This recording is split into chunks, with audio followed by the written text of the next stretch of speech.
Au nom du Père et du Fils et du Saint-Esprit. Amen. Le Seigneur soit avec vous. Mes frères, mes sœurs, je suis heureux de vous retrouver encore aujourd'hui. Nous constituons désormais une famille prêtre en ligne, une famille pour l'annonce de l'Évangile. Le Seigneur continue à vous protéger, à vous garder et à vous garder fidèle à sa parole. Et je vous invite à vous abonner, peut-être qu'il vous reste là, vous abonner et à liker la parole de Dieu et à partager, parce que Dieu ne peut pas manquer de vous bénir et d'écouter vos prières. Nous célébrons, mes frères, mes sœurs, le 4e dimanche du temps ordinaire dans cette année liturgique année B. Les textes qui nous sont proposés en méditation nous invitent à écouter la parole de Dieu, être docile à la parole de Dieu. Dans la première lecture tirée du livre de Deutéronome, au chapitre 18, versets 15 à 20, Dieu promet à Israël un prophète comme Moïse. Un prophète qui va annoncer sa parole au peuple. Être prophète comme Moïse, c'est être celui qui dit ce que Dieu a dit.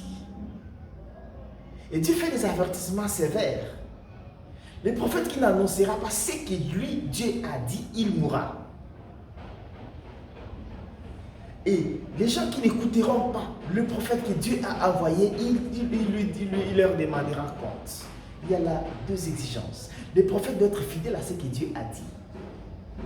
Et ceux qui écoutent les prophètes doivent l'écouter et les vivre la parole de Dieu annoncée par les prophètes. Aujourd'hui, nous vivons comme une période, un courant de prophétisme exagéré. Des prophètes naissent partout comme des champignons, ils s'autoproclament. Mais est-ce qu'ils sont nommés par Dieu? Est-ce qu'ils sont envoyés par Dieu? Il y a beaucoup de prophètes usurpateurs qui passent plutôt comme des devins. Le prophète n'est pas un devin, c'est lui qui n'est pas là pour prédire l'avenir. Non, il annonce, il est le médiateur de l'alliance. Il annonce ce que Dieu a dit. Il ne fait rien, il fait ce que Dieu lui a demandé de faire. Il ne s'annonce pas, il ne se proclame pas lui-même pour être encore entre Dieu, pour éclipser Dieu. Mais il annonce Dieu, il fait passer les gens vers Dieu. Il est là comme le médiateur de l'alliance, pour que les gens vivent la foi. C'est les prophètes. Que Dieu nous donne le discernement pour savoir qui est bon prophète aujourd'hui, pour ne pas nous perdre. Aussi, qu'il suscite, qu'il excite nos cœurs à l'écoute de sa parole et à vivre sa parole, qui est annoncée par les prophètes que lui, Dieu nous envoie. Et dans la 2e lecture, tirée de la première lettre de Saint Paul apôtre aux Corinthiens, au chapitre 7, versets 32 à 35, Paul nous dit ce qui est essentiel, c'est savoir s'attacher à Dieu. Que tu sois célibataire, comme il dit, les célibats, c'est une disposition à servir Dieu, c'est vrai. Mais on peut aussi être célibataire et païen. Être vierge, mais païen, païenne. Que le Seigneur nous aide à faire que notre état de vie nous aide à les servir comme il se doit. Même si tu es une femme ou bien tu es un homme, que ça ne t'empêche pas de servir Dieu. Que ton état de vie soit pour toi une opportunité pour toujours être fidèle à Dieu. Pour ce que rien ne t'empêche, voilà, c'est à quoi Paul nous invite, que rien ne t'empêche d'écouter la parole de Dieu et de vivre cette parole de Dieu, et être missionnaire de cette parole en commençant par les lieux où tu te trouves. Paul ne veut pas ici faire une discrimination ou bien donner comme une sorte de mépris pour le mariage. Non, c'est pas ça l'invitation de Paul. Paul nous invite plutôt à savoir être dans l'essentiel, nous donner à Dieu, avoir un cœur tout à Dieu dans notre état de vie. Il ne discrimine pas le mariage. Il ne plébiscite pas non plus les célibats pour dire tout celui qui est célibataire est saint. Pas nécessairement. L'essentiel pour nous de faire l'effort de nous attacher à Dieu. Et c'est un effort de chaque jour.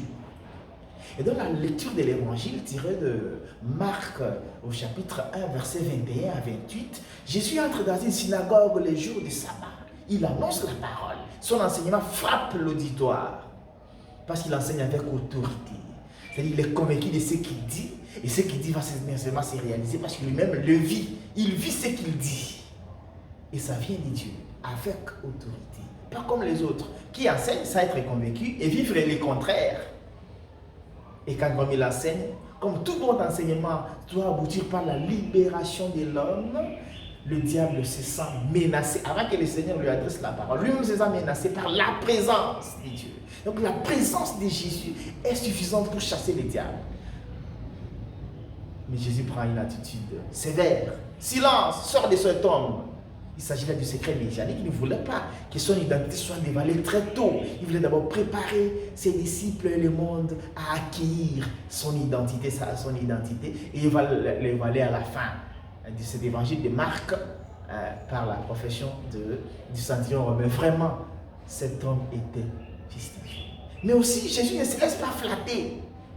Il n'est pas là pour se laisser flatter par les mauvais. D'ailleurs, ce sont les méchants qui font les plus belles professions de foi alors qu'ils ne les vivent pas. Jésus ne fait pas cette contradiction-là. Des belles paroles, mais alors que la vie, c'est le contraire. C'est ce qui arrive, ces états dans lesquels, cette situation qui est la situation de cet esprit impur. Des belles paroles, belle profession de foi, mais ce n'est même pas une profession de foi, parce que ce n'est pas toute belle parole qui est une profession de foi.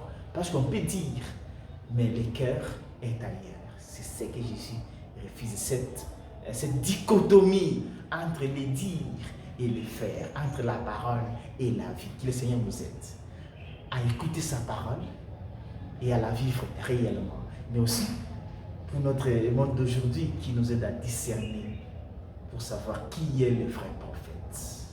Bon dimanche à toutes et à tous ceux que Dieu Tout-Puissant vous bénisse et vous garde, le Père, le Fils et le Saint-Esprit.